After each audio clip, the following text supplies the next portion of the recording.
And what is it like to be targeted, by the way, for your political beliefs by the full force of the federal government? Well, we're going to ask the man just pardoned by President Trump, conservative filmmaker and author Dinesh D'Souza.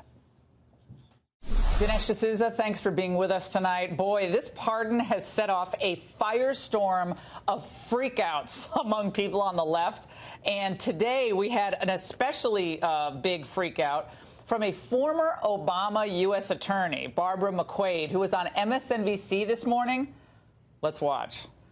It concerns me that not only is he violating the norms of not going through that normal process, but is he painting a narrative that can be convenient for him that sensitizes the public that the government is sometimes, or maybe even often, very unfair to people, which I think has long-term damaging consequences to the criminal justice system.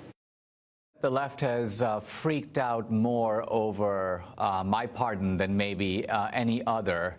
I was watching something on CNN, I think it was earlier today or yesterday. These things become a blur. And they were saying how dangerous it is that I got this pardon. And I was thinking about that, and it occurred to me that I think I know what they're getting at. It's dangerous to them. It's dangerous to their ideology. And it's dangerous in a way that other pardons, I mean, think of the Clinton pardon of Mark Rich.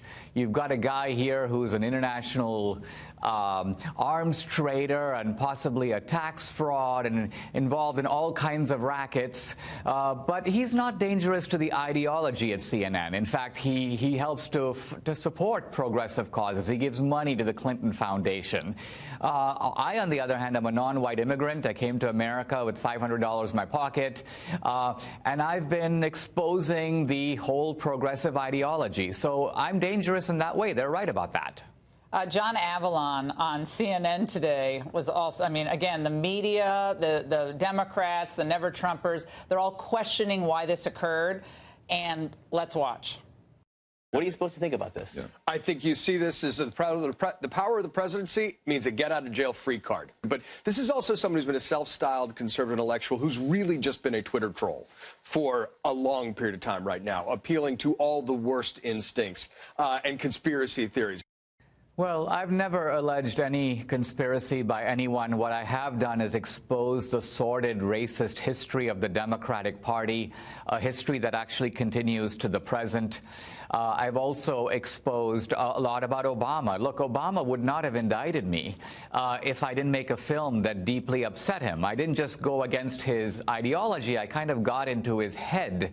And sometimes when I speak on campus, people go, well, gee, Dinesh, what makes you think that Obama even saw your dumb movie or even cares about anything you have to say? Well, the reason I think that is because he was attacking me on his personal website, barackobama.com. So there you go.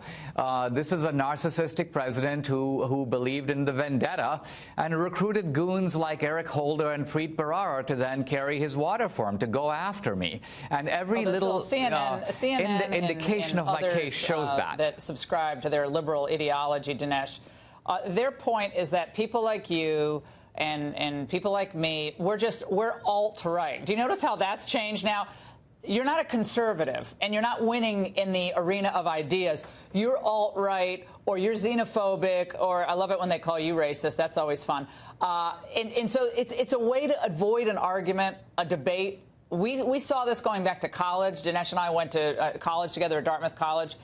Way back before they called it political correctness, they were trying to avoid the fundamental debate about the greatness of Western civilization, how off track they have been on so many issues, the decline of true intellectual thought and diversity of thought. They didn't want that debate. They wanted to shut down debate, which is in line with wanting to shut, frankly, you down or even this show.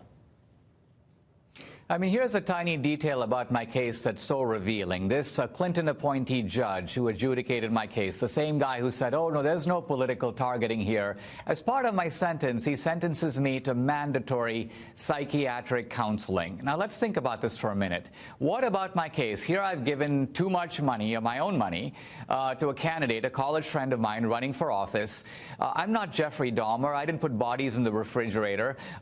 Why do I need psychiatric counseling counseling. If not, that it's the progressive view that I'm not just wrong, but I'm somehow crazy. That people who disagree with them require not persuasion, but therapy. And so this is a kind of re-education project that was attempted on me, and finally the judge just became super frustrated, and he threw up his hands and basically said, the re-education has failed. This man cannot be psychologically rehabilitated, which I took as a great compliment. Yeah, well, they tried, Dinesh. They should have put you up on the rack. Maybe they should have waterboarded you. That would have actually been an enhanced interrogation that they would have supported on the left. Dinesh, I also want to get your thoughts on some comments made tonight by Steve Bannon, featured tonight on CNN. He seems to be re-entering the public arena. He's been over there in Italy, maybe working on that populist movement over there.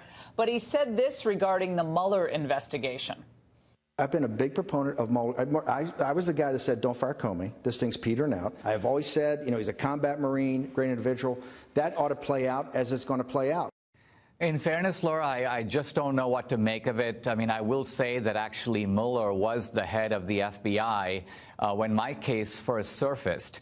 And the Congressional Oversight Committee had been trying for a while to get my FBI file and couldn't. And then finally they got it redacted. But in it identifies me as a prominent critic of Obama.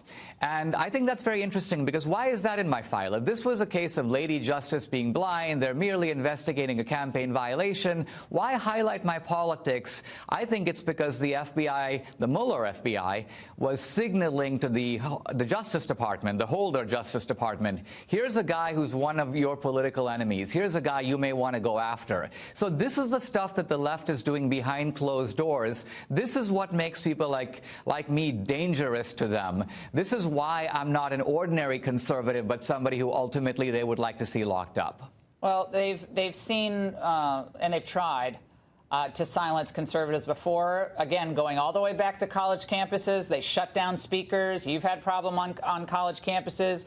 Obviously, Ann Coulter, we're going to talk to her in a short while. She's had problems even being able to speak, physically being allowed to speak and participate.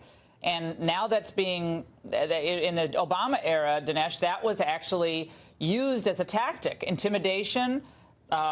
Following a Fox News reporter, Cheryl Atkinson, thinks her computer was broken into. I mean, these are intimidation tactics that go beyond the stuff that would normally think of. So they're worried about Russia, but they're adopting the tactics of the old Soviet Union.